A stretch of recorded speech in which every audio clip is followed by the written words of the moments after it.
ఎవరైతే railway aspirants ఉన్నారో వాళ్ళకి పెద్ద బ్రేకింగ్ న్యూస్ వచ్చింది. ఎవరైతే ఈ తప్పు చేశారో వాళ్ళు జాయిన్ అయిన తర్వాత కూడా టర్మినేషన్ తీసుకోవడానికి ఛాన్సెస్ ఎక్కువ ఉన్నాయి. ఎందుకంటే ఎవరైతే జాయిన్ అయినారో వాళ్ళని కూడా టర్మినేట్ చేశారనమాట. అసలుకి రైల్వే వీళ్ళని ఎందుకు టర్మినేట్ చేసిందో ఈ వీడియోలో తెలుసుకుందాము. వీడియోలోకి వెళ్ళిపోయే ముందర ఒక లైక్ చేయండి. ఎవరైతే రైల్వే ఆస్పిరెంట్స్ ఉన్నారో ప్రతి ఒక్కరికి ఈ వీడియోని షేర్ చేయండి. ఇలాంటి మరిన్ని అప్డేట్స్ కోసం మన ఛానల్ని సబ్స్క్రైబ్ చేయడం మాత్రం మర్చిపోకండి. Let's get into the video. ఇది వెస్ట్ సెంట్రల్ రైల్వే నుంచి మనకి జబల్పూర్ డివిజన్ నుంచి వచ్చిండేది నోటీసు. డేట్ చూసుకోవచ్చు మనము 28/8/2025 అంటే రీసెంట్గా జరిగిండే టర్మినేషన్ లెటర్. మనకి name, father name, date of birth అన్నీ ఇచ్చారు, కానీ కొన్ని డీటెయిల్స్ అనేటివి చెప్పారనమాట రైల్వే నుంచి. కాబట్టి ఇవన్నీ హైడ్ చేస్తున్నాను.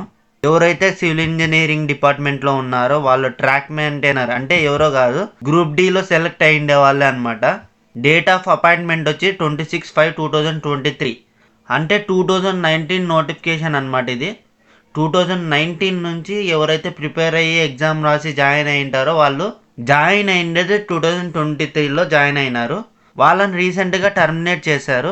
ఎగ్జిట్ డేట్ చూసుకోవచ్చు మనకి 28/8/2025 అంటే అప్రాక్సిమేట్లీ మనకి 2 years వరకు మనకి రైల్వేలో జాబ్ చేయించుకున్నా కూడా టర్మినేట్ చేయడానికి చాలా అవకాశాలు ఉన్నాయి, ఈ తప్పు కానీ మీరు కానీ చేసినట్టయితే. కాబట్టి ఎవరే కానీ ఈ తప్పు మాత్రం మీరు చేయొద్దండి. ఆ తప్పు ఏంటో ఇప్పుడు చూద్దాము. ఎవరైతే నార్త్ సైడ్ లూహార్ క్యాస్ట్కి చెందిన వాళ్ళు ఫేక్ క్యాస్ట్ సర్టిఫికేట్ అనేది పెట్టారనమాట. అది కూడా స్టేట్ వైడ్ పెట్టాడు. ఎస్టీ కేటగిరీ అని చెప్పి ఫేక్ సర్టిఫికేట్ పెట్టేసి రైల్వేకి అప్లై చేసి జాయినింగ్ అనేది పొందాడనమాట. కానీ 2 years అయిన తర్వాత కూడా వెరిఫికేషన్ అనేది చేశానంట క్యాస్ట్ సర్టిఫికేట్కి. అప్పుడు రీసెంట్గా దొరికిపోయాడు. అందుకనే ఫేక్ క్యాస్ట్ సర్టిఫికేట్ ఎవరన్నా పెట్టాలనుకునే తప్పు ఎవరన్నా చేయాలనుకునే వాళ్ళు ఇప్పుడే డ్రాప్ అయిపోండి. ఎందుకంటే ఇవన్నీ వర్కౌట్ అవ్వవు. మనకు జాయినింగ్ వచ్చినా జాబ్ చేసుకుంటున్నా కూడా టర్మినేట్ చేస్తున్నారు. కాబట్టి ఇది దృష్టిలో పెట్టుకొని ఎవరైతే బాగా ప్రిపేర్ అవుతున్నారో వాళ్ళతో పాటే ప్రిపేర్ అవ్వండి. రిజర్వేషన్ అనేది ఎవరైనా యాక్సెప్ట్ చేయాల్సిండేదే. అది ఓబీసీ అయినా, ఎస్సీ అయినా, ఎస్టీ అయినా, ఎస్సీ అయినా ఖచ్చితంగా రిజర్వేషన్స్ అనేటివి మనం యాక్సెప్ట్ చేయాల్సిండేదే. మనం ఏం చేయలేము. కాబట్టి మన చేతిలో ఉండేది ఏమంటే మనం బాగా ప్రిపేర్ అవ్వటం తప్ప ఇంకా మన చేతిలో ఏదే కానీ లేదు. ఎవరైతే బాగా ప్రిపేర్ అవుతారో ఖచ్చితంగా వాళ్ళకి జాబ్స్ వస్తున్నాయి. అది ఓసీ అయినా, ఓబీసీ అయినా ఎవరైనా కూడా ఖచ్చితంగా జాబ్స్ అనేవి వస్తున్నాయి అన్నమాట. ఎవరైతే రైల్వే ఆస్పిరెంట్స్ ఉన్నారో జాగ్రత్తగా ఉండాలని చెప్పి ఈ వీడియో చేస్తున్నాను.